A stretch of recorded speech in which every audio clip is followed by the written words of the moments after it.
My name is Chijioke, and I live in Owerri, in southeastern Nigeria. Life here has always been vibrant. The markets are full of colors, with women selling fruits and men shouting out their prices. The sounds of laughter and music fill the air. But lately, the atmosphere has changed. There is tension, and many people are worried. In recent years, the calls for Biafran independence have grown louder. Many young people, including my friends and I, have been talking about what it means to be Igbo in Nigeria today. We feel like our voices are not heard. The government in Abuja seems far away and uninterested in our struggles.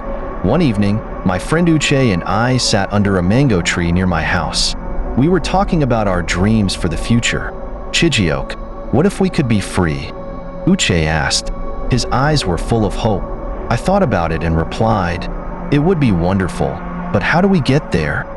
That night, we heard about a protest planned for the following week. It was organized by a group called IPOB, Indigenous People of Biafra. They wanted to raise awareness about our rights and demand a referendum for independence. I was scared but excited.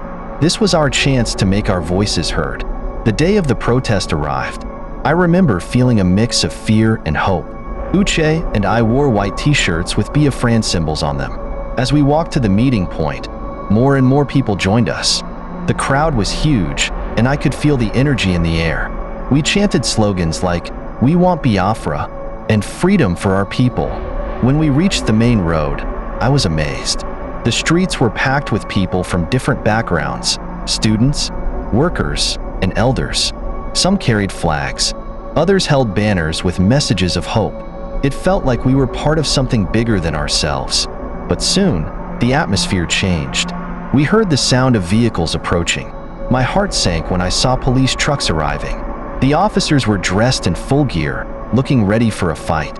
The crowd started to get restless, and I could see fear on many faces. Suddenly, the police began to disperse us. They fired tear gas, and chaos erupted. People screamed and ran in different directions. I felt a sharp pain in my eyes and struggled to breathe. Uche grabbed my hand, and we ran down a side street, trying to escape the madness. We found a hiding spot behind a wall. My heart was racing. What just happened? I whispered to Uche. He looked as scared as I felt. They don't want us to speak up, he replied, his voice shaking. We waited there until the sound of chaos faded. After a while, we decided to go home. I was shaken, but also filled with determination. I knew that our struggle wasn't over. We talked about what we had experienced, and I could see a fire in Uche's eyes. We can't give up, he said. We need to keep pushing for our rights. In the following weeks, more protests were organized. I attended as many as I could. Each time, the police responded with force. I saw many people being killed, injured, and some were even arrested, and some properties were destroyed.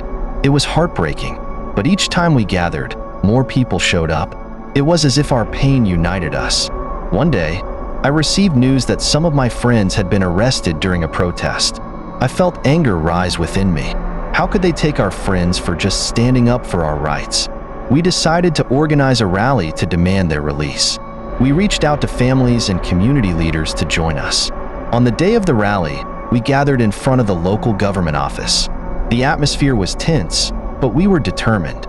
We held banners and shouted for justice. As we stood there, I felt a sense of unity among us. It didn't matter if we were young or old. We all wanted the same thing. The police arrived again, but this time, they seemed hesitant. I could see the fear in their eyes. They knew that we were standing strong. After hours of chanting and demanding justice, the police finally retreated. I couldn't believe it. We had won a small victory. Days turned into weeks, and the movement continued to grow.